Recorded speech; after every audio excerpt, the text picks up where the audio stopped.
C'est parti. Oui. Bonsoir à tous. Je suis Guillaume Cognon, je travaille au sein de l'IRCGN. J'ai l'honneur d'ouvrir le bal ce soir pour ce webinaire. Merci déjà au dispositif Expert à l'école de me permettre de parler un petit peu de mon domaine et de mon métier. Ce que je vous propose, c'est de vous expliquer un petit peu ce qu'est le métier d'expert, ce qu'est un expert, ce que c'est qu'une expertise. Ça va brosser un peu ce tableau-là. J'ai quelques exemples concrets au niveau de la présentation qui va défiler sous vos yeux. Donc moi, je suis donc le chef adjoint au niveau de la division criminalistique, physique et chimie de l'IRCG. Alors l'IRCGN, en fait, je vais essayer de vous partager. Je sais pas, est-ce que tout le monde voit le partage d'écran? C'est bon pour vous? Ouais, ok, super. Et du coup, c'est ici. Tu fais descendre comme ça aussi. Tac. Ok. Alors, dans un premier temps, je vais vous expliquer un petit peu, je vais vous montrer un petit peu où on travaille. Donc, nous sommes basés à Pontoise, dans le 95, au sein du pôle judiciaire de la gendarmerie nationale. C'est un pôle judiciaire qui regroupe, en fait, qui est un modèle tout intégré, qui regroupe un certain nombre d'enquêteurs, de spécialistes et aussi d'experts. Voilà, une petite photo pour vous montrer un petit peu les installations. En fait, c'est un modèle qui est assez unique, qui intègre donc les enquêteurs d'un côté, les experts de l'autre, donc le laboratoire, le service central de renseignement criminel d'un côté, l'institut de recherche criminelle de la gendarmerie de l'autre. En fait, c'est un modèle qui s'est voulu complètement solidaire. C'est vraiment quelque chose qui a été pensé il y a une quinzaine d'années par nos précédents chefs. L'idée était que on exploite beaucoup mieux les traces et les indices à partir du moment où on a tous les experts et les enquêteurs autour de la table. Donc l'idée, c'était de fusionner, de faire l'amalgame entre les différents enquêteurs et les experts au sein d'un même endroit, de manière à faciliter les échanges et de faciliter le travail, sachant que ce concept pluridisciplinaire, il fait face au fait qu'un indice ou une trace qu'on va retrouver sur le terrain, ça va pas forcément faire avancer le dossier. En fait, on ne sait pas exactement quel est l'indice ou la trace qui va nous faire progresser l'enquête ou faire progresser notre dossier. Donc l'idée, c'est de voir un petit peu dans quelle mesure les experts peuvent travailler entre eux. Est-ce qu'il y a des incompatibilités entre certaines missions, certaines expertises? Dans quel séquencement, dans quel ordre, dans quelle chronologie elles peuvent être faites de manière à maximiser en fait l'exploitation de ces différentes traces et de ces différents indices. Ça, c'est pour la partie laboratoire. Après, il y a une partie ping-pong qui se fait avec les enquêteurs et de manière à aller confronter ce qu'on va retrouver au niveau du laboratoire avec les différents éléments d'enquête, ce qui sera remonté du terrain, ce qui sera remonté en fait des différentes informations issues du renseignement. Donc, voilà un petit peu brosser le tableau au niveau de notre dispositif qui se situe à Pontoise. L'IRCGN, en fait, a une structure qui est relativement verticale. En fait, on est organisé en divisions criminalistiques. Donc, vous avez actuellement 4 divisions criminalistiques. Alors, ça bouge un petit peu. Vous n'avez pas la toute dernière version à l'écran, mais globalement, vous avez 95% de ce qui se passe au niveau de l'Institut. La division criminalistique physique-chimie, à laquelle j'ai la chance d'appartenir, et je le développerai un petit peu tout à l'heure. La division criminalistique ingénierie numérique, la division criminalistique identification humaine et la division criminalistique biologie génétique. Alors, ces 4 divisions regroupent l'intégralité des champs criminalistiques avec, vous voyez, au sein de chaque division, différents départements, analyse génétique individu, analyse génétique trace, anthropologie, hématomorphologie, département documents, véhicules, la balistique, la toxicologie, environnement, incendie explosif. Je ne vais pas vous faire une liste longue comme le bras, mais tout ça pour vous dire qu'au sein de ces départements, vous avez une organisation qui permet assez rapidement, dans le cadre d'un dossier complexe, de mutualiser en fait les compétences des experts. On peut se retrouver très très vite autour d'une table et dire voilà, on est en face de telle affaire, on a un certain nombre d'éléments qu'il va falloir exploiter. Donc, toi, tu es capable de faire telle ou telle chose. Moi, je peux aller rechercher des traces numériques, aller faire des recherches dans certains véhicules, retrouver des traces particulières. Moi, de mon côté, je peux aller faire des analyses chimiques ou physico-chimiques, dans le cas où il y aurait des armes qui auraient été impliquées, le département balistique, les experts peuvent se prononcer sur un certain nombre de missions. Donc, du coup, pour nous, c'est beaucoup plus simple d'avoir tous les experts regroupés au sein d'un même endroit, et ce qui va permettre une meilleure, comme je le disais tout à l'heure, une meilleure exploitation de la trace, sachant qu'on ne sait pas a priori quelle est la trace qui va faire progresser l'enquête. Alors certes, il y a différents types de traces, il y a des traces plus individualisantes que l'autre, notamment tout ce qui est traces digitales ou traces génétiques, qui vont directement aller globalement d'une trace vers un individu. Et puis, il y a les sujets sur lesquels moi je suis plus l'habitude de travailler, qui sont des analyses physico-chimiques, sur lesquelles en fait on va pas forcément lier formellement une trace à un individu, mais on va peut-être lier une trace à un mode opératoire ou à un produit qui aura été employé. Alors dans certains cas, effectivement, ça va pas vous donner le nom de l'auteur, mais dans les cas où on cherche à savoir comment il a opéré, ça peut s'avérer déterminant. Je vais vous brosser un petit peu l'expertise, parce qu'il est question de ça aujourd'hui. On s'insère dans un dispositif qui s'appelle les experts à l'école. Alors tout le monde sait ce que c'est qu'une école, et tout le monde ne sait pas forcément ce que c'est qu'un expert et ce que c'est qu'une expertise. Alors du coup, je me suis amusé à aller chercher quelques définitions. Je suis parti de la base, je suis allé voir dans les dictionnaires. Et en fait, un expert, la définition du Larousse, c'est une personne qui est apte à juger de quelque chose, à l'évaluer ou à l'attester. Et dans le Robert, la définition est un peu différente. C'est une personne choisie pour ses compétences éprouvées et chargée de faire des examens, constatations ou appréciations de faits. Donc ce qu'on va retrouver de façon commune, c'est une aptitude, c'est des constatations, c'est des compétences qui sont éprouvées. Donc en fait, on a la connaissance. La connaissance, c'est lié à un certain nombre de diplômes et à des formations qui sont faites tout au long de notre carrière. Puis la compétence, c'est la capacité à mettre en pratique, à mettre en œuvre toutes les méthodes qu'on a apprises et à les développer, à les formaliser. Donc en gros, ça se traduit comment d'un point de vue criminalistique ? Un expert, c'est quelqu'un qui maîtrise son sujet, maîtrise son domaine. Alors ça peut être de la physique, ça peut être de la chimie, de la génétique, de l'informatique, toutes les disciplines que j'ai pu vous brosser très très rapidement tout à l'heure sur la slide précédente. Mais au-delà de ça, qu'est-ce qu'on attend d'un expert ? Ce qu'on attend d'un expert, c'est une certaine humilité, c'est évidemment du professionnalisme, c'est des connaissances professionnelles qui sont vraiment avérées. J'ai pour habitude de dire, ça ne m'appartient pas, on a le droit de pas savoir, mais on n'a pas le droit de se tromper. C'est-à-dire qu'à un moment donné, il faut que l'expert connaisse aussi ses limites, faut qu'il soit conscient de ses capacités de traitement. Il faut pas hésiter, dans certains cas, à faire appel à d'autres experts quand on sort de notre champ de compétences. Justement, ça nous permet d'éviter le saut de croyance, c'est-à-dire qu'on va se baser sur des éléments scientifiques pour appuyer nos hypothèses, étayer nos hypothèses, les exclure, potentiellement les classer, mais qu'à un moment donné, à partir du moment où ça sort de notre champ de compétences, faut faire appel à un ami qui va avoir des meilleures compétences, plus solides, plus de recul que nous, et qui va permettre, en collaboration, d'un point de vue pluridisciplinaire, de fournir un résultat qui va être plus complet. Ce qui va se traduire aussi par une acceptabilité du risque à fournir un résultat qui n'est pas forcément complet, mais qui va aussi être plus facilement exploitable par les enquêteurs, les magistrats, en fait, tous nos clients au sens large.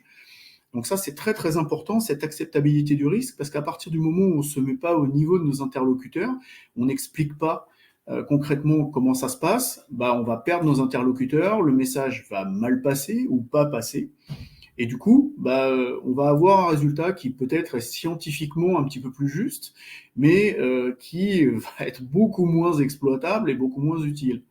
Donc ça, c'est vraiment un facteur, c'est ce qu'on va demander aussi à l'expert, c'est de se mettre au niveau de son auditoire de manière à expliquer pourquoi tel ou tel résultat est partiel, pourquoi on ne peut pas aller plus loin, pourquoi aussi un résultat négatif a autant de force probante qu'un résultat positif, parce qu'on va travailler de façon neutre. L'expert, par nature, est indépendant, donc il va travailler autant à charge qu'à décharge. Et cette indépendance de l'expert, il faut véritablement qu'on arrive à la conserver dans tout le process criminalistique. L'expert, et ça c'est quelque chose qui est très important, n'est pas un enquêteur. Dans le système judiciaire français, l'enquêteur va mener des opérations d'enquête sur le terrain, va aller procéder à des auditions, va aller faire des recherches, des études d'environnement. L'expert, lui, son travail, c'est de répondre à une question technique qui est posée par l'enquêteur ou le magistrat et qui va permettre de faire progresser l'instruction ou l'enquête.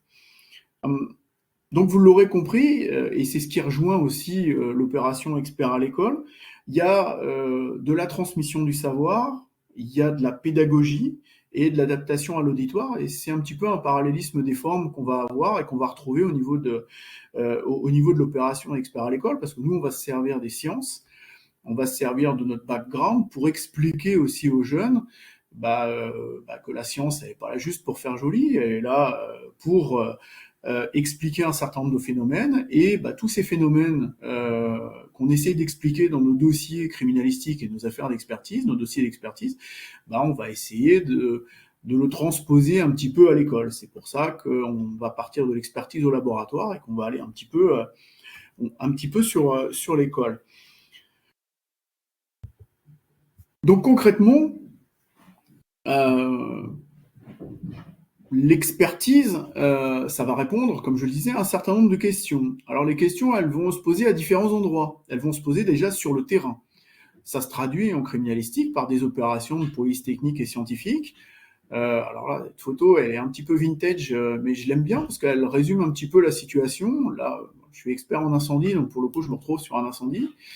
Et la question qu'on va me poser, c'est l'origine de l'incendie et puis, si possible, déterminer la cause de l'incendie. Donc ça se traduit comment ? Ça se traduit par beaucoup d'observations, ça se traduit par des études, par des hypothèses, notamment en incendie, par de la reconstruction de données qui vont être manquantes, parce qu'il y a des lieux qui sont détruits par l'incendie, dès qu'on a perdu des traces, on a perdu des indices, et donc il va falloir beaucoup réfléchir sur les différentes traces et indices qu'on va pouvoir retrouver sur le terrain. Alors c'est juste un exemple qui est lié à mon domaine, je ne me permettrai pas de parler de domaines qui sortent de mon champ de compétences, mais globalement, on va aller travailler sur le terrain pour recueillir un maximum de traces et d'indices pour pouvoir après, le cas échéant, les emmener au laboratoire et procéder à des analyses complémentaires. Dans certains cas, on va travailler dans des ambiances qui sont, on va dire, dégradées. Alors, ça se passe plus ou moins bien, mais ça nous complique la tâche, c'est que globalement, on va se retrouver dans des situations où on va pas pouvoir faire tout ce qu'on veut sur une scène de crime, sur une scène d'infraction, sur des opérations de police technique et scientifique, et dans certains cas, soit il va falloir avoir des équipements particuliers, c'est le cas sur la photo de gauche, là, dans des milieux un petit peu contaminés, un petit peu dégradés, où on pouvait pas de toute façon respirer de façon normale sur la scène. Et puis, de temps en temps, on va être obligé de faire appel à des outils un peu singuliers. Alors, c'est les hélicos, ça peut être des drones, ça peut être des outils de modélisation, pour essayer soit de prendre un petit peu de recul et de hauteur par rapport à la scène, c'est ce qui est important, parce que là, on est dans un cas de feu de forêt, et sur les feux de forêt, quand on arrive sur une surface qui est extrêmement importante, quand vous êtes au niveau du sol, vous avez un paysage lunaire sur plusieurs hectares, et puis en fait, vous voyez pas grand-chose. Donc il faut prendre un petit peu de recul, il faut prendre un peu de hauteur.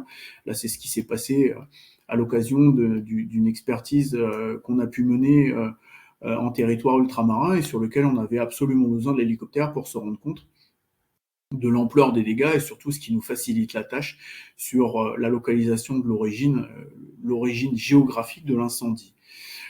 Donc voilà, on peut être amené à utiliser ce genre d'outils. Et une fois qu'on a fait les prélèvements, parce que les prélèvements, ils sont là, ils sont faits sur le terrain pour répondre à une question. Est-ce que tel ou tel produit a été utilisé ? Ils peuvent être aussi faits pour répondre à une question négative, c'est-à-dire qu'on va s'assurer qu'aucun produit n'a été utilisé à un endroit donné, à un moment donné. Au laboratoire, ça va être une autre partie de notre expertise, c'est de travailler sur des outils. Alors là, je vous ai mis un panel de photos qui touche plus particulièrement la division criminalistique physique-chimie. Tantôt, ça va être des toxiques. Donc là, on va être plutôt sur de la toxicologie, des stupéfiants. On va travailler sur de la reconstitution, éventuellement des tirs. Ça va plutôt concerner la balistique. Des tamponnoirs que vous voyez en bas à droite sur un des clichés qui vont concerner la partie micro-analyse. Et puis, vous avez reconnu les grenades et des éléments pyrotechniques ou de l'explos. Ça concernait mon ancien département.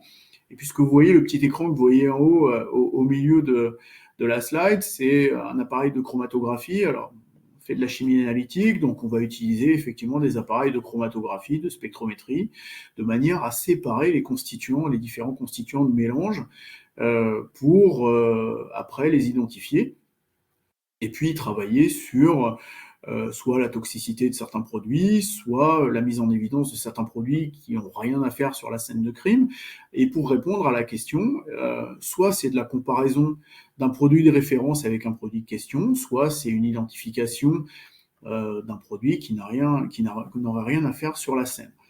Donc globalement, on va travailler, comme je le disais, soit sur le terrain, soit au laboratoire, et toutes ces compétences, en fait, on essaye de les transposer au niveau de l'école, et on met à profit en fait notre expérience et puis nos compétences dans les établissements scolaires. Alors ça, je glisse tout gentiment vers la partie expert à l'école, de manière à montrer, comme je le disais, l'utilité de nos travaux, et puis d'essayer d'éveiller un petit peu la jeune population à la science sous un prisme un petit peu ludique, qui est celui de la criminalistique et de la science criminelle au sens large. Donc là, voilà, vous avez un cliché qui résume assez bien la situation, où on va poser un certain nombre de questions à nos jeunes pour savoir un petit peu ce qui se passe dans cette histoire, et ce qui me permet de faire un petit peu cette conclusion du travail de l'expert, et de boucler la boucle entre ce qui va se passer au laboratoire au niveau de l'Institut de recherche criminelle et le parallèle avec les différents établissements sur lesquels nous sommes amenés à intervenir. Oui. Voilà. On passera peut-être tout à l'heure aux questions, effectivement, sur ces aspects. Alors, évidemment, en un programme d'1 heure, tout compris, on ne peut pas développer, mais je voulais quand même le dire, c'est qu'il y aura d'autres webinaires en 2025, et où on fera des focus spécifiques sur des départements, donc des disciplines bien précises. On aura des experts dans les départements. Alors, pas uniquement dans la division criminalistique, physique et chimie, c'est-à-dire qu'on va voir effectivement les autres disciplines scientifiques des autres divisions, et on aura effectivement des expertises détaillées sur des départements en particulier. Oui, absolument. Ouais. Je complète, Régis. Ouais. L'idée, c'est pas de spoiler mes petits camarades qui vont venir après. Ça, pour le coup, ça a vraiment pas d'intérêt. Ma présentation se voulait, somme toute, assez générale pour bien définir ce que c'est qu'un expert et le cadre.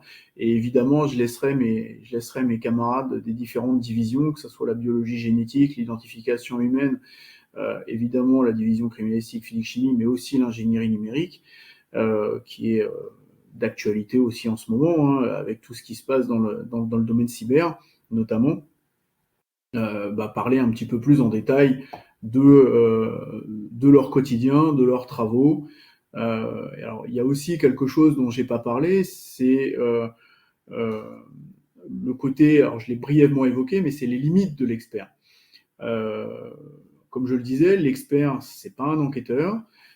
Et c'est quelque chose qui a vraiment attrait à l'humilité. Je veux vraiment réinsister là-dessus, parce qu'il faut bien comprendre le fait qu'à un moment donné, ça peut être frustrant aussi pour un enquêteur ou pour un magistrat de se dire, mais attendez, monsieur l'expert, je vous posais une question simple et vous y avez pas forcément répondu simplement, ou mais a priori ça avait l'air plutôt facile notre histoire, et puis finalement vous me dites que c'est pas aussi simple que ça en a l'air.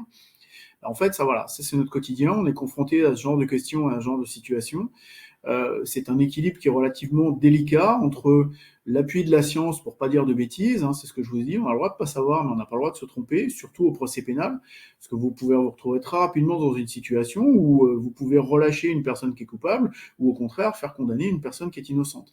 Donc là-dessus, on a vraiment un devoir de neutralité et surtout d'indépendance, et il est très très important de connaître ses limites par rapport à ça. Voilà. Oui.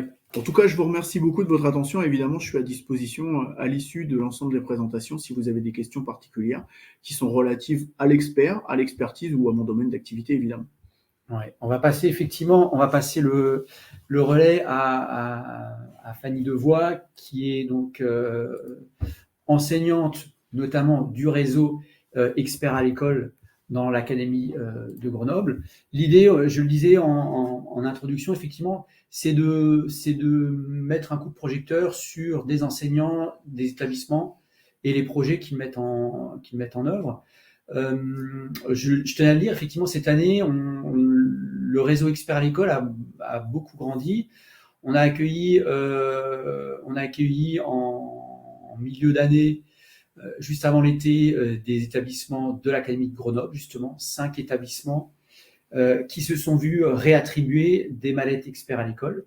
Et on a depuis la rentrée, on a 6 établissements de l'Académie de Nice qui sont en cours d'équipement et qui suivent d'ailleurs, je le signale aussi, qui commencent à suivre une formation en académie dans un des établissements du réseau Experts École, c'est le lycée Les Palmiers à Nice.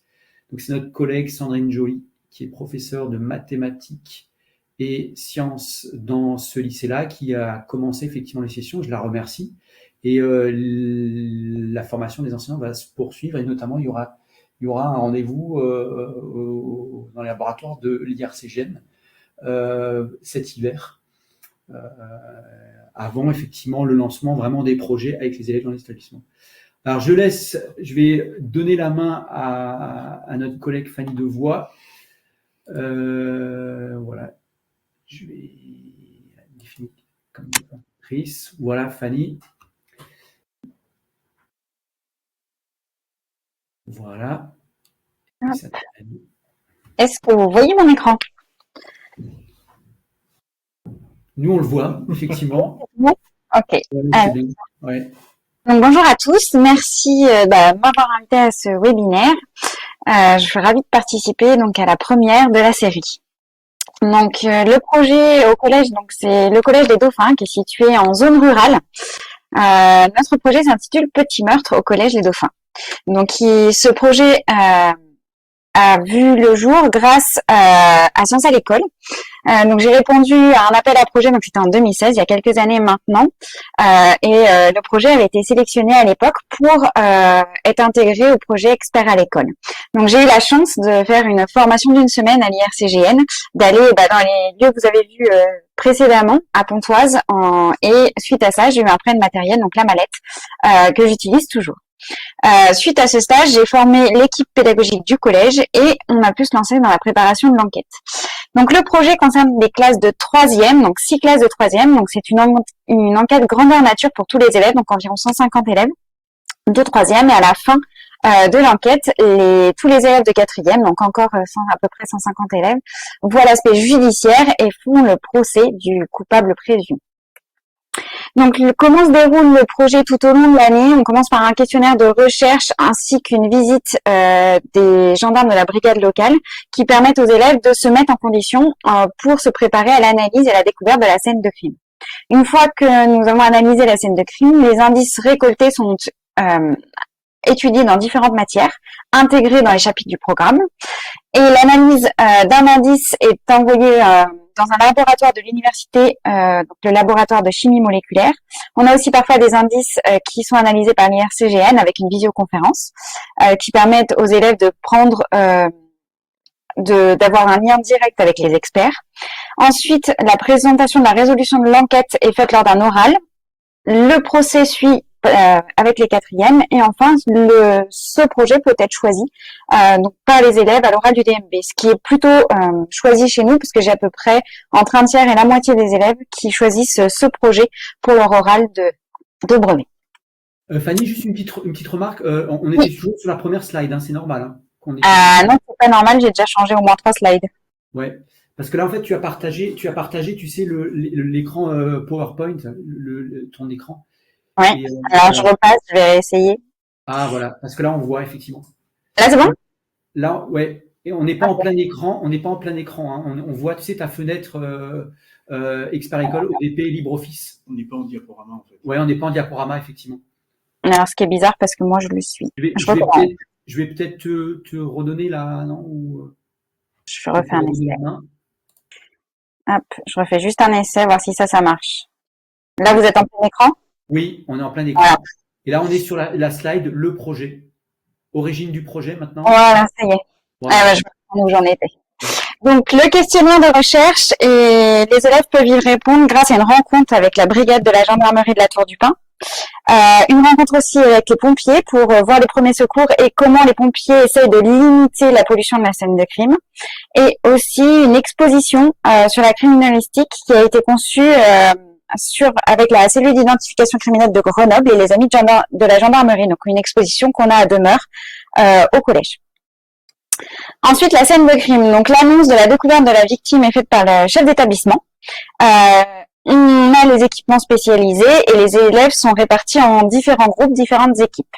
Donc j'ai une équipe sur l'authentification des preuves, donc qui va tout prendre en photo, une équipe qui fera l'inventaire au fur et à mesure des découvertes, une équipe qui va saisir les objets et les mettre sous scellé, une équipe qui va s'occuper du plan de la scène de crime à l'échelle, puisqu'ensuite on s'en servira pour faire une reconstitution 3D de la scène de crime, et aussi la balistique quand c'est nécessaire. Les traces de pas qui peuvent être trouvées soit à l'intérieur d'une pièce ou sur les abords extérieurs. Une équipe qui s'occupe du relevé des empreintes digitales sur les objets et sur la scène de crime.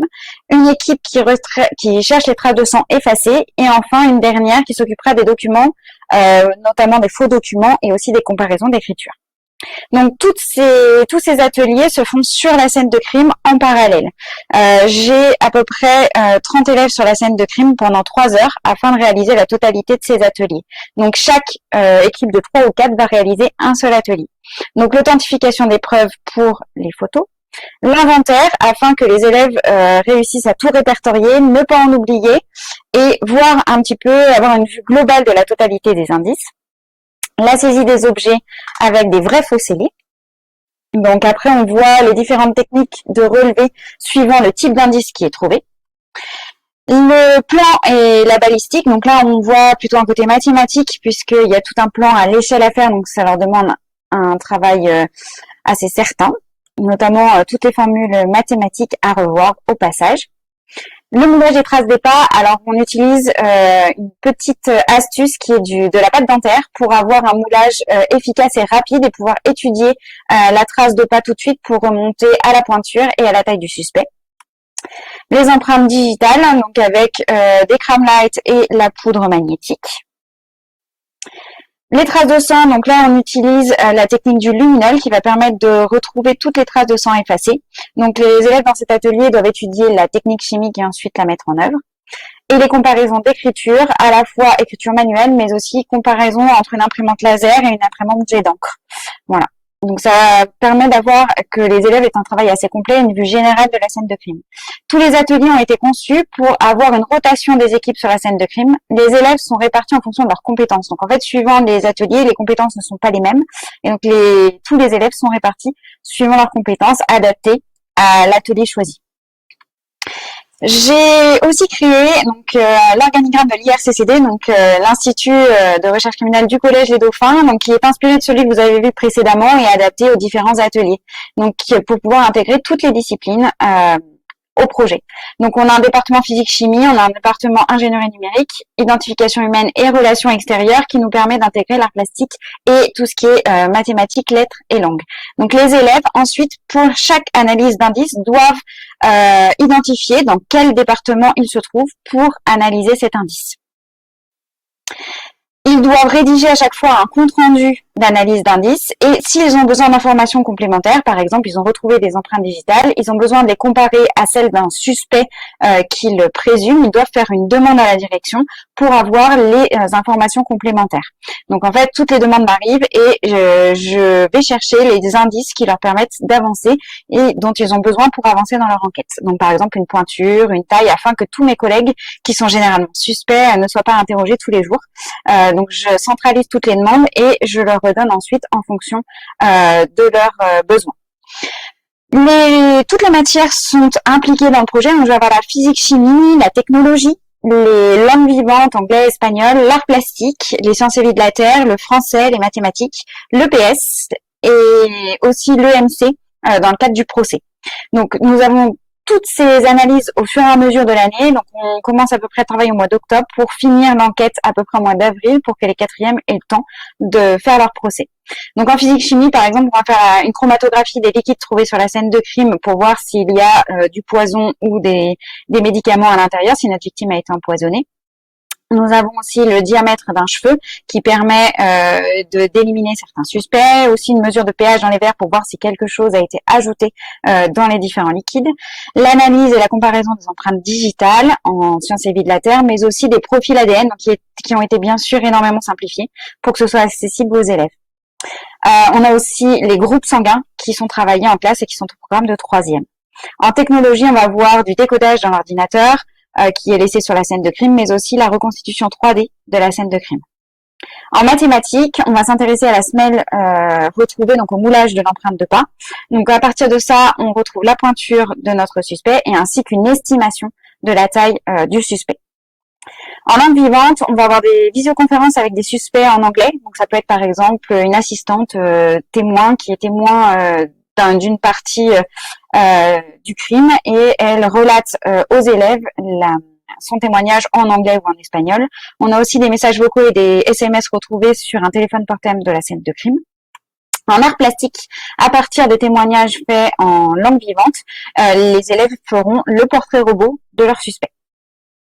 En français, ils auront deux objectifs. D'abord, préparer les interrogatoires donc du suspect numéro 1, afin de voir s'il a un alibi, si son alibi tient, par exemple, et aussi de faire des points presse, des points récapitulatifs plusieurs fois dans l'année au fil de l'enquête. En EPS, une fois que le rapport d'autopsie sera reçu, dans le cycle de lutte, ils referont une reconstitution de la lutte qu'il y a pu y avoir sur la scène de crime. Donc, on a un volet assez complet d'analyse des indices qui sont complétés par la visite du laboratoire de chimie moléculaire de Grenoble. Donc, chaque année, on envoie un indice au laboratoire qui nous permet d'avancer dans notre enquête, puisque ce sont des analyses que nous ne pouvons pas faire au laboratoire. Donc, ça permet aussi de voir un petit peu le parcours à venir avec différents types de métiers, ainsi que découvrir l'université. Nous avons aussi la cellule d'identification criminelle de la gendarmerie de Grenoble qui est venue faire une conférence pour présenter toutes ses activités ainsi que son expertise. Et nous avons des partenaires extérieurs qui changent suivant les années. Donc, par exemple, l'entreprise Serge Ferrari qui fait du textile technique, ou aussi l'entreprise Arkema. Suivant notre enquête, suivant notre scénario, nous avons parfois un indice de ces entreprises sur nos scènes de crime que nous allons visiter pour vérifier si l'indice apparvient bien de leurs matériaux. Nous avons aussi les analyses faites par l'IRSI et GN, et je leur remercie, qui permettent aux élèves d'avoir une visioconférence où on leur explique justement comment on a analysé l'indice de leur scène de crime. Pour, par exemple, ici, c'était un morceau de plastique qui venait d'une arme à feu qui avait été imprimée avec une imprimante 3D. Lors de ce projet, nous l'avons présenté également au concours C'est Génial. Donc, c'est une expérience riche pour les élèves que je recommande vivement puisque les élèves ont pu présenter leur projet et se sont vraiment améliorés à travers la présentation de ce concours. Et au fil des années, ce projet est devenu également une formation pour la Maison pour la Science, donc qui se déroule sur 2 journées. Donc une journée qui est la visite donc de la cellule d'identification criminelle de Grenoble et aussi la visite du laboratoire de chimie moléculaire. Donc la dernière session a eu lieu hier. Et puis sur la deuxième journée, donc j'accueille tous les stagiaires au collège, je les mets en situation, ils vivent une réelle scène de crime grandeur nature et je leur présente les différentes activités et tout le projet afin qu'ils puissent s'inspirer de ce qui a été fait et trouver des idées, des adaptations pour leur propre projet dans leurs établissements. Je vous remercie pour votre attention et voilà, je reste disponible si vous avez des questions. Alors, on va reprendre effectivement. Merci Fanny pour cette présentation. Alors cette présentation qui, paradoxalement, elle est alors très impressionnante. J'espère que aucun des collègues qui sont là ne sont effrayés par comment dire, la sophistication, la variété des actions, des activités qui sont mises en place pour les élèves. On tenait, moi je le dis parce qu'on avait déjà beaucoup échangé, ce travail qui est fait dans ton collège, Fanny, a déjà été présenté dans le cadre d'un stage sur le site de l'IRCGN il y a quelques années. Tout à En fait. fait, nous, ce qu'on voulait par ton témoignage, effectivement, c'est montrer. Alors c'est vrai que c'est un exemple, on va dire, d'interdisciplinarité absolue. Ce n'est pas non plus ce qu'on présente là. Effectivement, c'est pas l'objectif à atteindre pour tous les enseignants, parce qu'effectivement, chacun se nourrit du contexte qu'il y a dans cet établissement. Il faut se réjouir que dans ton établissement, avec tes collègues, avec la direction, avec les partenariats que tu as su nouer à l'extérieur, avec la gendarmerie localement, effectivement, il faut se féliciter que le projet ait pu prendre cette envergure-là. Ce qui est important aussi, c'est que chacun puisse voir que finalement, il y a mille et une possibilités.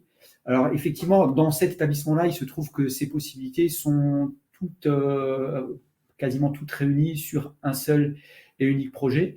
Dans les prochaines visios, on fera des focus sur d'autres projets qui sont pas forcément des projets d'établissement, mais qui sont des projets, par exemple, d'ateliers scientifiques, où on a un groupe de 10, 12 élèves, des projets qui sont des projets circonscrits à une classe, des projets, parfois des projets aussi où on vient très ponctuellement dans l'année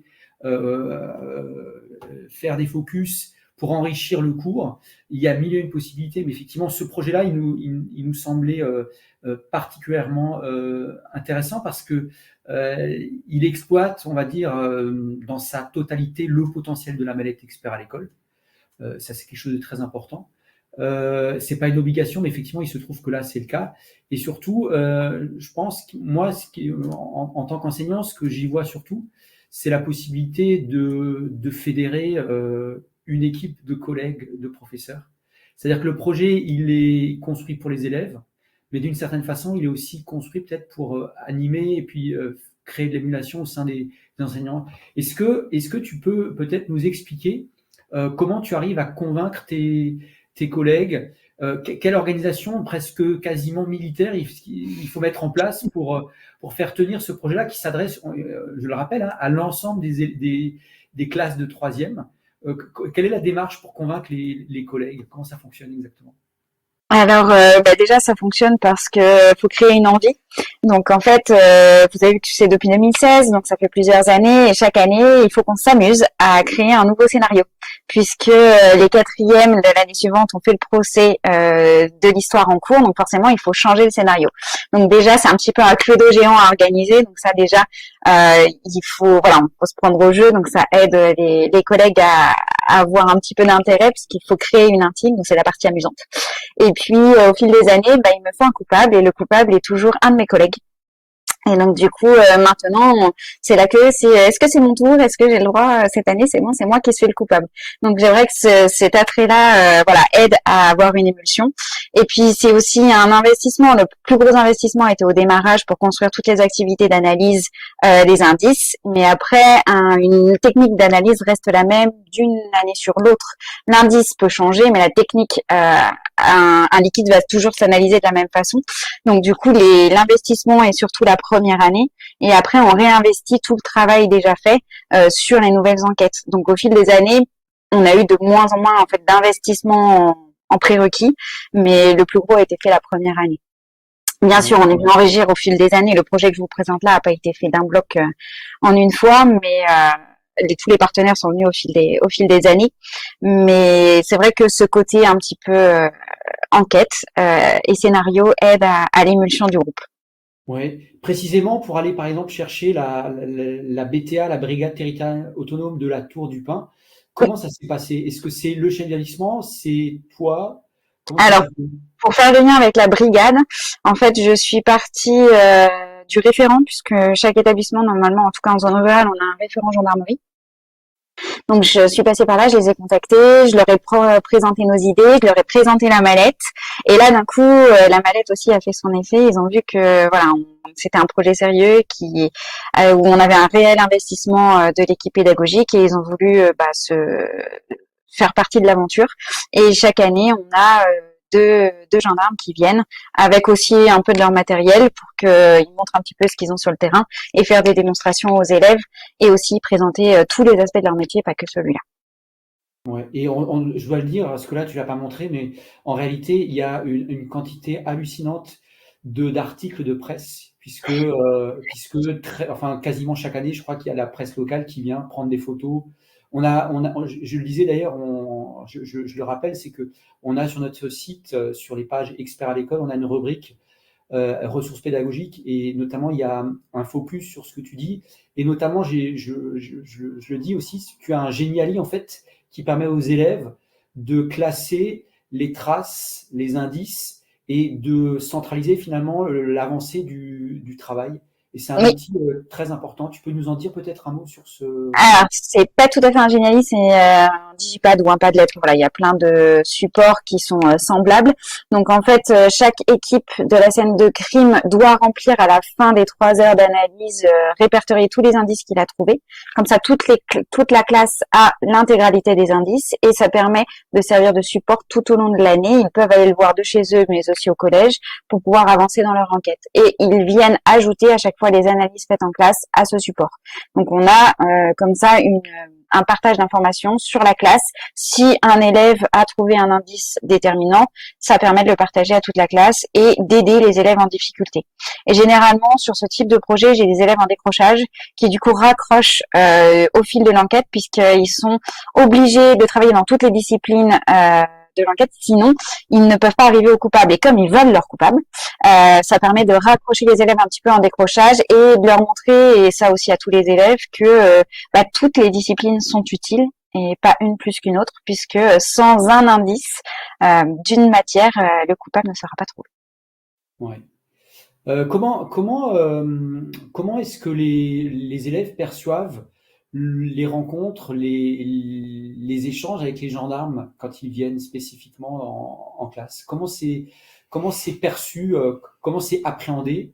À quel point est-ce que les élèves sont à la fois, est-ce qu'ils sont plutôt intimidés ou au contraire très décontractés à l'idée d'échanger avec des gendarmes? Comment ça se passe, ces rencontres? Alors, décontracté, c'est pas le premier mot qui me viendra à l'esprit tout de suite.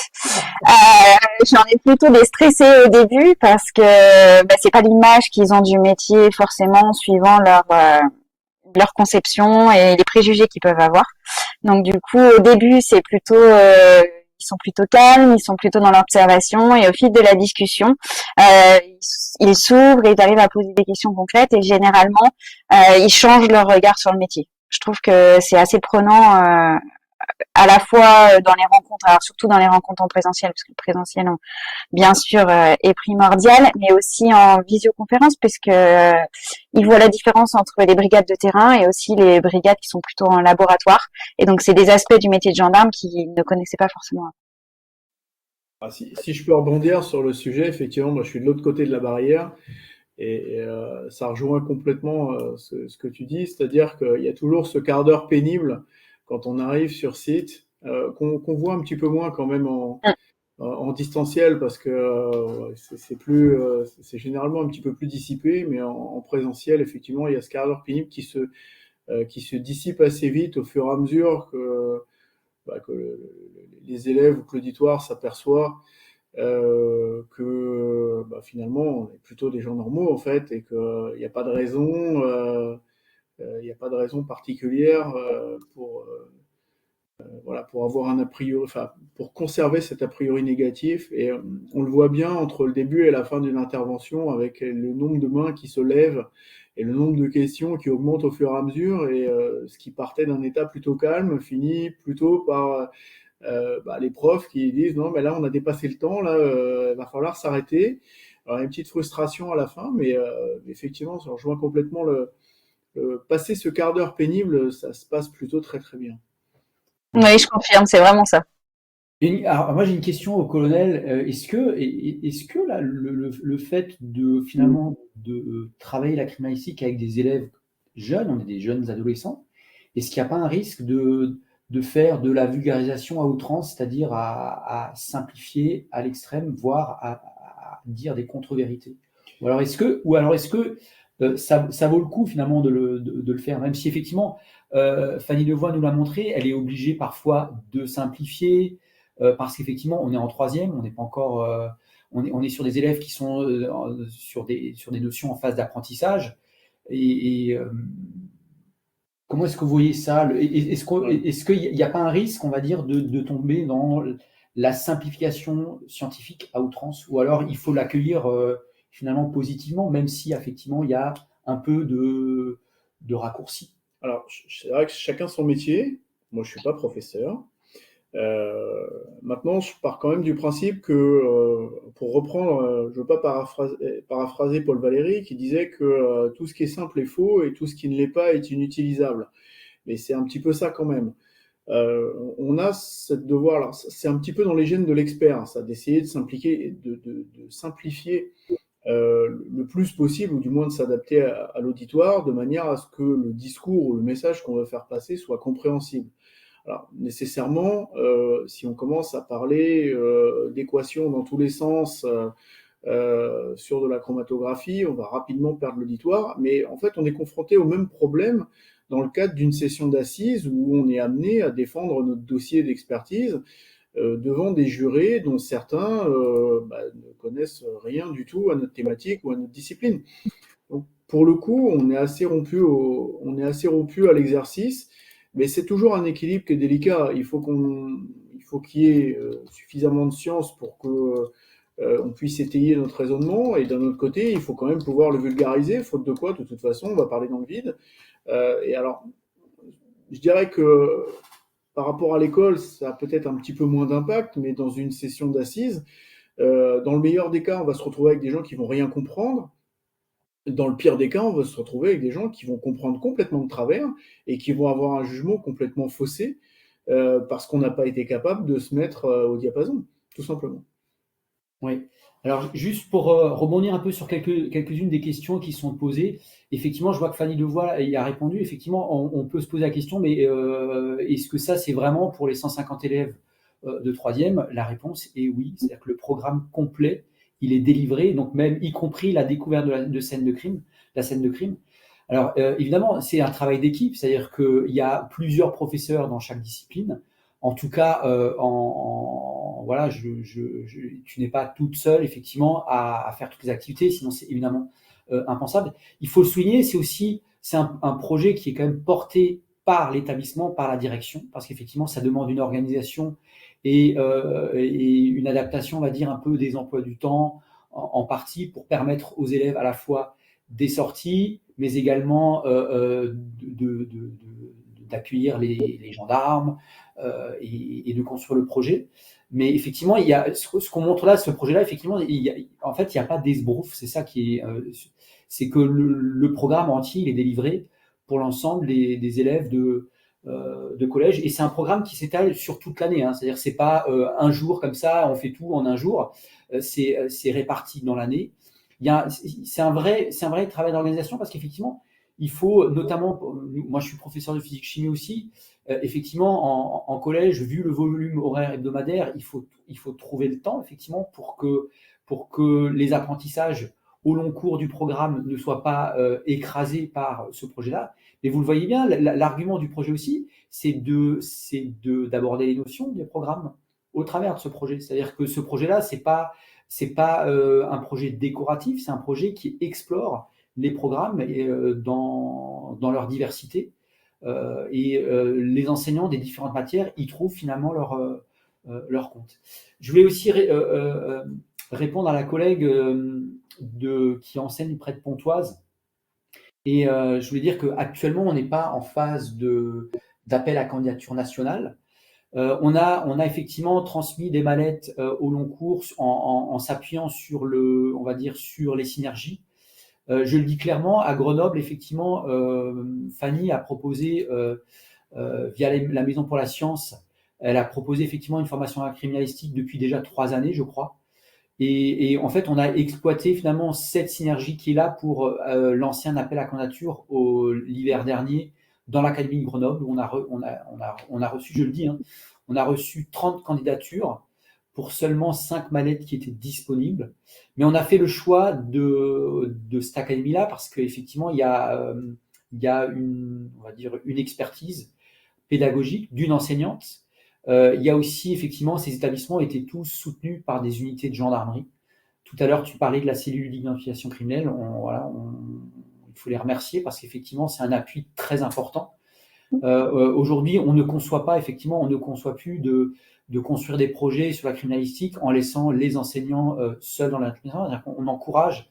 Il faut être un peu culotté, ou en tout cas, il faut être un peu au départ entreprenant pour aller voir les gendarmes. Mais il faut le dire quand même, c'est qu'il y a toujours un accueil très favorable et très chaleureux pour participer au projet. Voilà, pour compléter, en fait, il y a eu 5 sessions de formation. Donc là, je suis sur la 5e que j'ai démarrée hier. Et on a plus d'une centaine d'enseignants formés à l'heure d'aujourd'hui. Ouais. Après, je le disais, alors je suis pas là pour comment dire, pour sonner les personnes, mais c'est vrai que ce qui a été proposé, par exemple, à Nice, c'est quelque chose pour nous qui est très important, c'est que le projet a été présenté, l'opération Expert École a été présentée l'année dernière lors de l'université de printemps de l'EAFC de Nice. Et voilà, il y avait plusieurs enseignants qui étaient présents. Et à la suite de cette présentation, effectivement, l'Académie de Nice a décidé de déployer l'opération, c'est-à-dire en trouvant des financements, des projets qui ont été déposés par les enseignants via le dispositif CNR9, notre école faisons-la ensemble. Et on a aussi sur l'Académie de Nice, alors peut-être qu'on peut la laisser parler, Sandrine Joly, je vais peut-être, si elle accepte de prendre la parole, Sandrine Joly aussi, qui est un des éléments clés de ce déploiement sur Nice. Quelqu'un me posait la question de savoir est-ce que Expert à l'école, ça existe en lycée. Sandrine, est-ce qu'il est possible de prendre la parole? Je ne sais pas si elle accepte. Si elle n'y Elle a pas de micro. Ouais. Et elle va peut-être ouvrir sa caméra, je ne sais pas. Sandrine, si c'est possible ou pas. Elle est sur le téléphone, elle n'est peut-être pas tout à fait dans les bonnes conditions. Mais en tout cas, je disais qu'effectivement, en lycée, c'est possible. Et notamment, je dirais que nous, on a une belle attention à... Voilà. Ouais. Alors, on ne t'entend pas, Sandrine. On ne t'entend pas. Je ne sais pas si tu peux ouvrir ton micro ou pas, ça ne marche pas. En coupant le casque, peut-être. Ouais, c'était... Ouais. Ouais, c'est dommage. C'est pas prévu par le paramétrage, par la petite fenêtre peut-être, non? Ou, en coupant le micro et en passant par le PC directement ou le téléphone, je ne sais pas si c'est possible, sans passer par le casque. Non, il faudra qu'on organise une session. On reviendra en tout cas sur le déploiement à Nice, parce qu'effectivement, c'est une nouvelle façon alors à la fois de former les professeurs, qui s'inspire beaucoup de ce qui se passe dans l'Académie de Grenoble. On réorganisera en tout cas avec Sandrine Joly une visio pour pouvoir expliquer ça aux collègues qui sont intéressés. C'est Sandrine Joly qui enseigne en lycée professionnel, effectivement. Il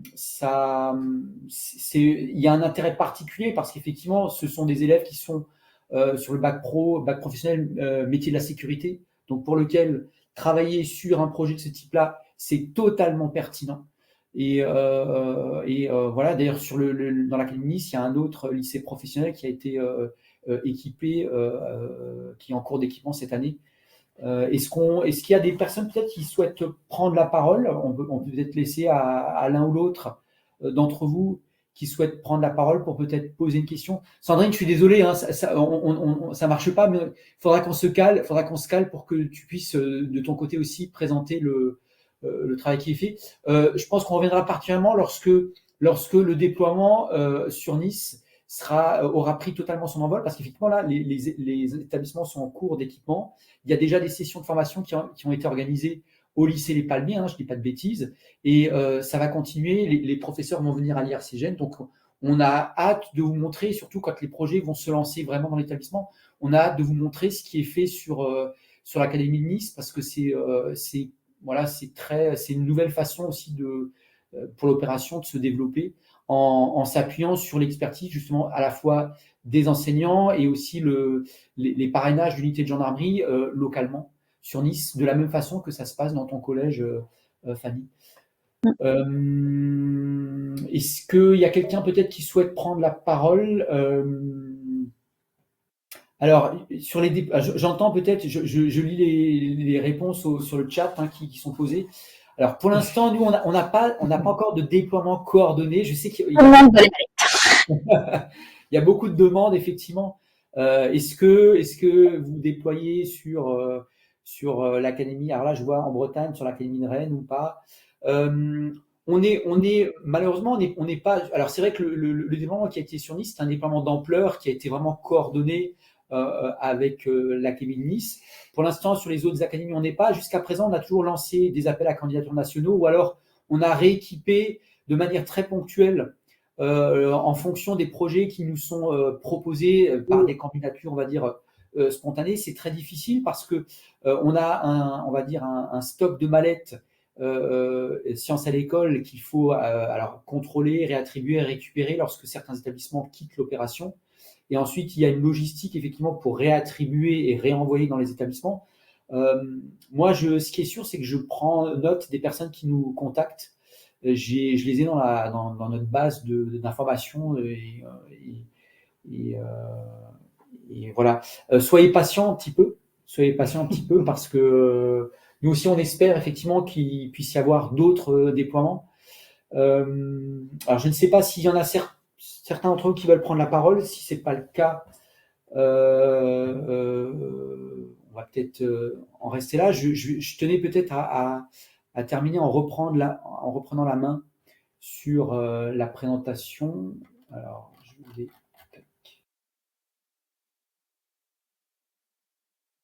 je vais reprendre effectivement la slide de présentation.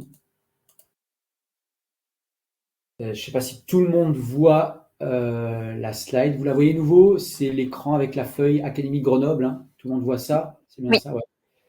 Alors, je vois qu'il y a quelqu'un qui voulait prendre la parole. Je vois Richard Marlet. Est-ce que vous voulez prendre la parole? Il faut ouvrir votre micro, du coup.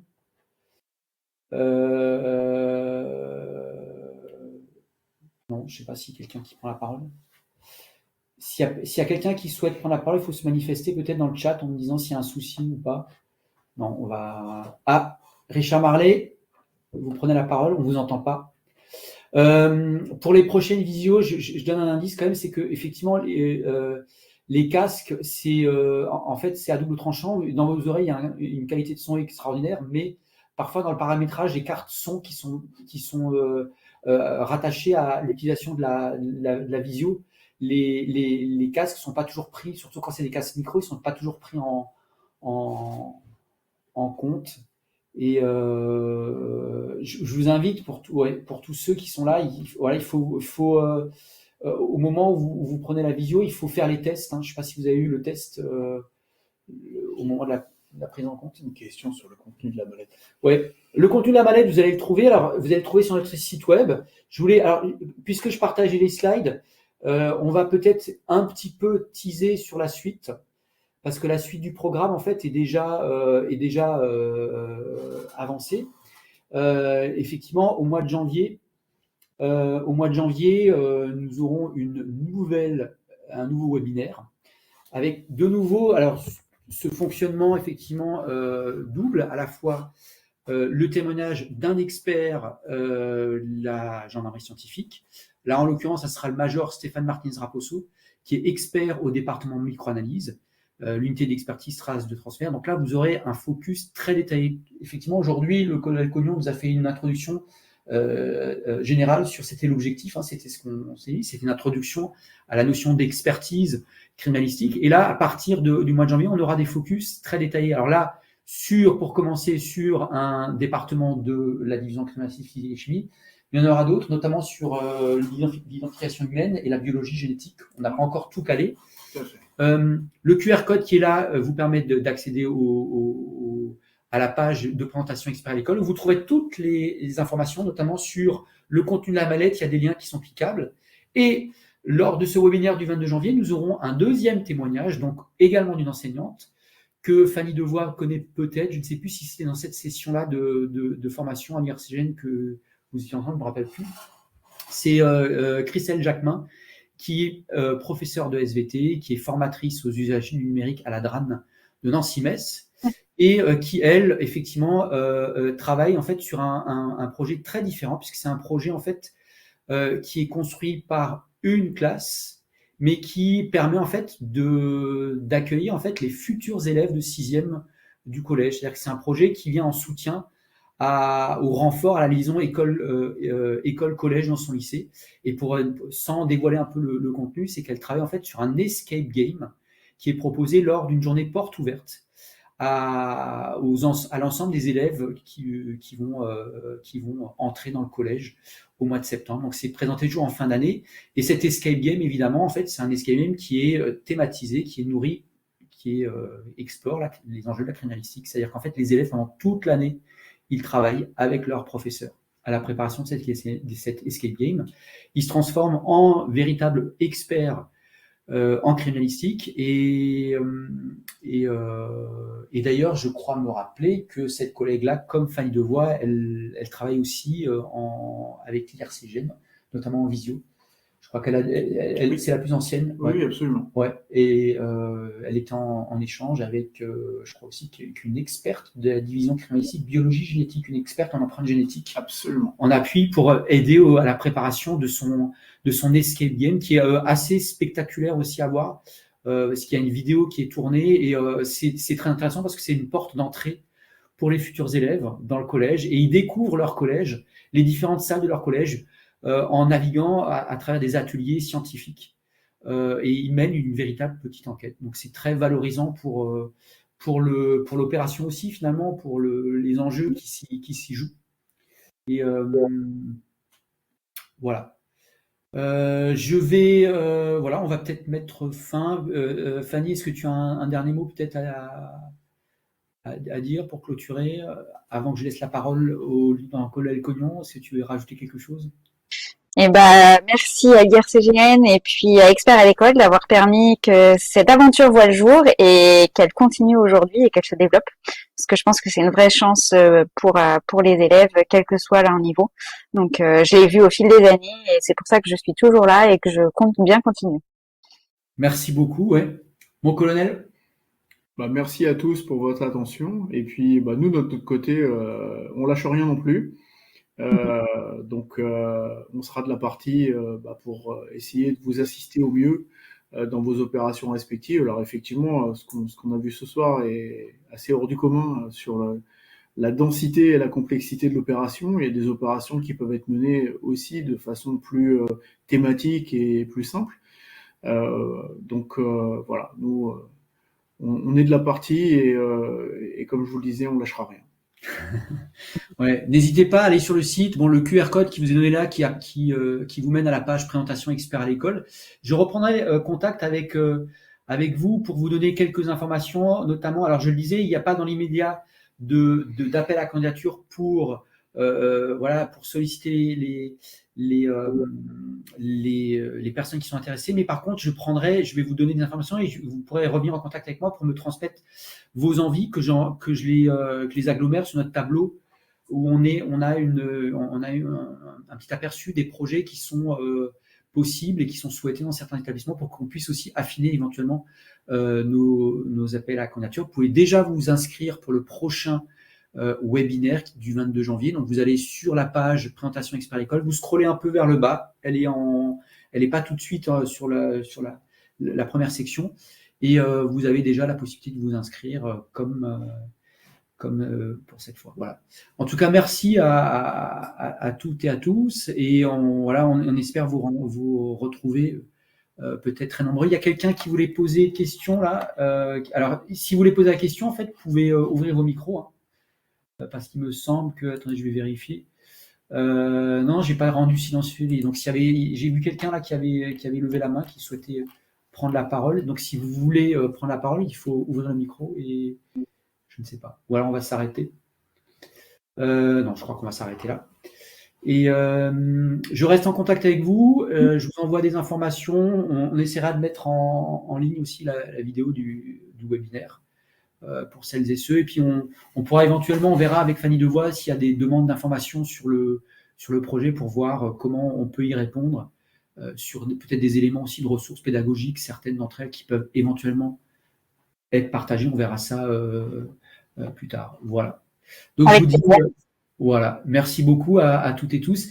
Et merci aussi à Sandrine Joly. On reviendra vers toi, Sandrine, pour un webinaire. Mais on va attendre en fait pour que le déploiement sur Nice soit avancé et pour qu'on puisse recueillir ton témoignage également. Voilà. Bravo à toutes et à tous et merci et à très bientôt. Voilà, au revoir. Bonne soirée, au revoir à tous. Bonne soirée, au revoir.